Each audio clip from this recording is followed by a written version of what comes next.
दूर गांव में पुष्पा अपने बेटे विपिन के साथ रहती थी। विपिन एक प्राइवेट कंपनी में नौकरी करता था। पुष्पा बहुत अच्छा खाना बनाती थी। विपिन अपनी माँ के हाथ के बनाए खाने को खूब मांग मांग कर खाता था।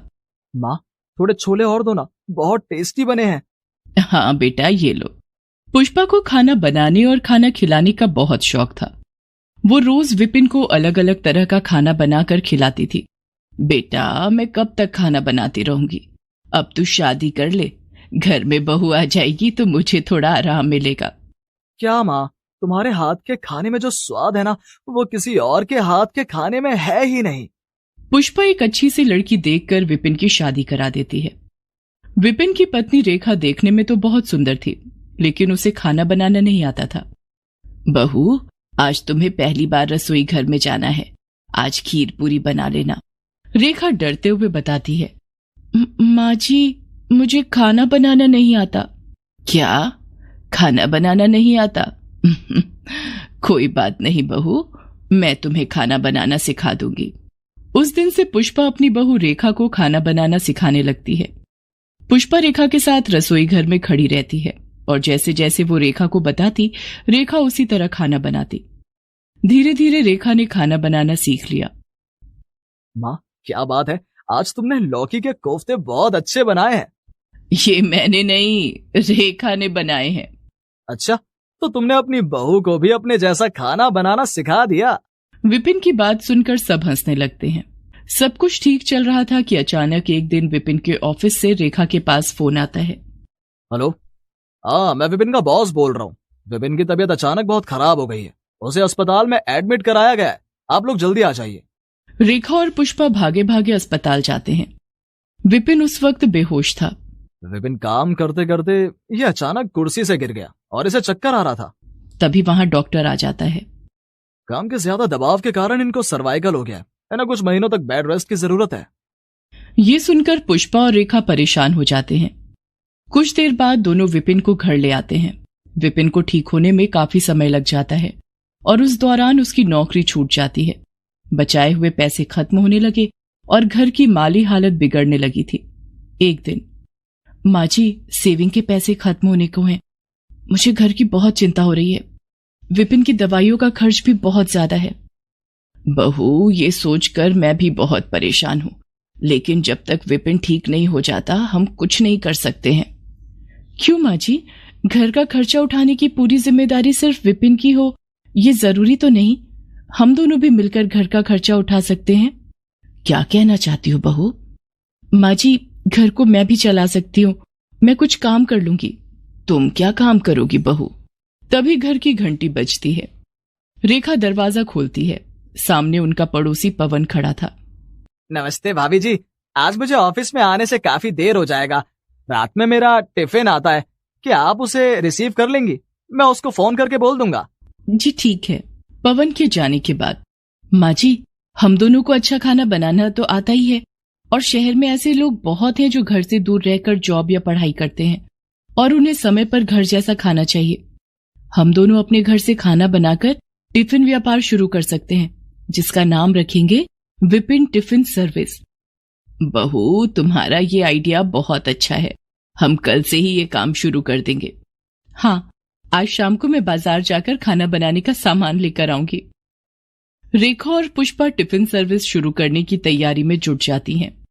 पुष्पा बाजार जाकर बहुत सारे टिफिन खरीद कर लाती है तो रेखा पैम्पलेट छपवाकर दोनों साथ मिलकर घर के आसपास की दीवारों पर पैम्पलेट चिपकाती हैं। पैम्पलेट लगने के कुछ देर बाद से ही दोनों सास बहू के मोबाइल फोन पर लोगों के कॉल आने लग जाते हैं। हेलो, क्या आप विपिन टिफिन सर्विस से बोल रहे हैं? जी हाँ, जी हाँ। मैं अकेला रहता हूँ और मुझे तीनों वक्त का टिफिन चाहिए। नाश्ते और खाने में क्या क्या मिलेगा और आपके टिफिन का चार्ज क्या है? हमारे टिफिन में नाश्ते में उपमा, पोहा, इडली, सांभर, छोले भटूरे मिलेंगे और दोपहर और रात के खाने में दाल चावल, रोटी, सब्जी, सलाद और रायता मिलेगा। खाना बिल्कुल घर जैसा होगा और ज्यादा महंगा भी नहीं है। एक टिफिन के सिर्फ 50 रुपए। अरे वाह, ये तो बहुत बढ़िया है। आप मेरा ऑर्डर ले लीजिए और मेरा पता नोट कर लीजिए। मुझे तीनों वक्त का टिफिन चाहिए। जी ठीक है। इस तरफ दोनों सास बहू को लगातार लोगों के फोन आने लगते हैं और उन्हें फोन पर खाने के ऑर्डर मिलने लगते हैं। पुष्पा और रेखा दोनों मिलकर खाना बनाते और रेखा उन सभी टिफिन को डिलीवर करने जाती थी। इस तरह से दोनों के टिफिन व्यापार ने लोगों के बीच अच्छी जगह बना ली थी। उनके टिफिन के खाने की बहुत तारीफ होने लगी थी। बहू, हमारे टिफिन व्यापार से हमें अच्छी कमाई होने लगी है। जी माँ जी। क्यों ना हम टिफिन डिलीवरी के लिए एक आदमी रख लें? तुम्हारा टिफिन डिलीवर करना मुझे अच्छा नहीं लगता। ठीक है माँ जी, टिफिन डिलीवर करने में जो मेरा समय लगता था उस समय में मैं घर के दूसरे काम कर लूंगी। पुष्पा और रेखा दोनों ने मिलकर ग्राहकों को टिफिन डिलीवरी करने के लिए एक हेल्पर रख लिया। जो समय बचता था उसमें रेखा और पुष्पा ज्यादा खाना बनाने लगी। धीरे धीरे विपिन की तबीयत भी सुधरने लगी थी। एक दिन, माँ, रेखा, मेरी बीमारी के दौरान आप दोनों ने न सिर्फ मुझे और घर को संभाला बल्कि नया टिफिन व्यापार भी खड़ा कर लिया। आप दोनों सास बहू की जोड़ी को मेरा सलाम है। लेकिन अब मैं ठीक हो गया हूँ और अब आप दोनों को ये काम करने की जरूरत नहीं है। मैं जल्द ही नई नौकरी ढूंढ लूंगा। बेटा, तू नई नौकरी ढूंढ ले, लेकिन मैं और रेखा अब ये काम नहीं छोड़ेंगे। हमारा ये काम बहुत अच्छा चल रहा है।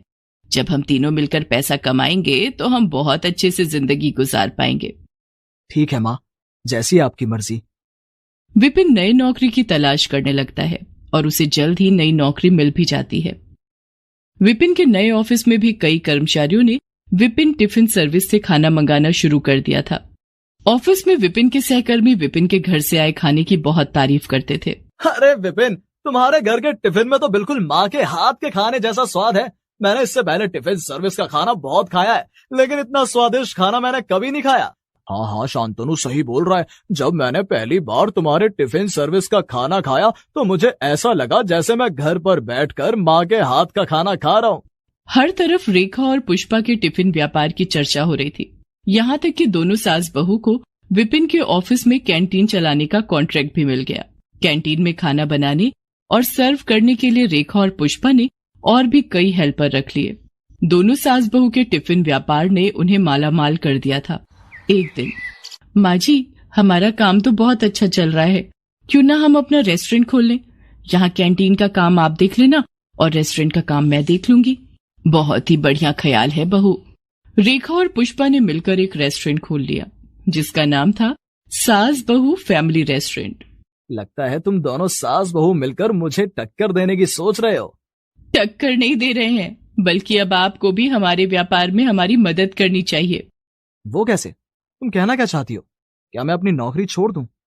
बेटा, रेखा सही बोल रही है। जितना तुम अपनी नौकरी से कमाओगे उससे ज्यादा कमाई तो रेस्टोरेंट से हो जाती है। क्यों ना हम सभी अपने व्यापार में ही अपनी ऊर्जा लगाएं। अगर तुम रेस्टोरेंट चलाने में हम दोनों की सहायता करोगे तो हमारा काम और भी जल्दी बढ़ेगा और ज्यादा कमाई होगी। फिर हम 1 से 2 रेस्टोरेंट भी खोल सकते हैं। और विपिन अपनी नौकरी छोड़कर रेस्टोरेंट चलाने में अपनी पत्नी रेखा की मदद करने लगता है और पुष्पा कैंटीन चला रही थी। इस तरह से दोनों सास बहू के टिफिन व्यापार ने उन्हें माला माल कर दिया था।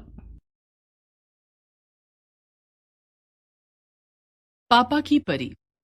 स्नेहा, ए स्नेहा, उठ जा, कब तक सोती रहेगी? कॉलेज भी तो जाना है तुझे। तभी बोलती हूँ रात को जल्दी सो जाया कर। हर रोज देर तक फोन में लगी रहेगी, ना जाने रात भर फोन में क्या करती रहती है। सुबह फिर उठने का नाम ही नहीं लेती है लड़की। अरे क्या हो गया? सुबह सुबह इतना क्यों चिल्ला रही हो मेरी बेटी पर? अभी अभी तो सुबह हुई है, तुमने मेरी बेटी पर चिल्लाना भी शुरू कर दिया। सच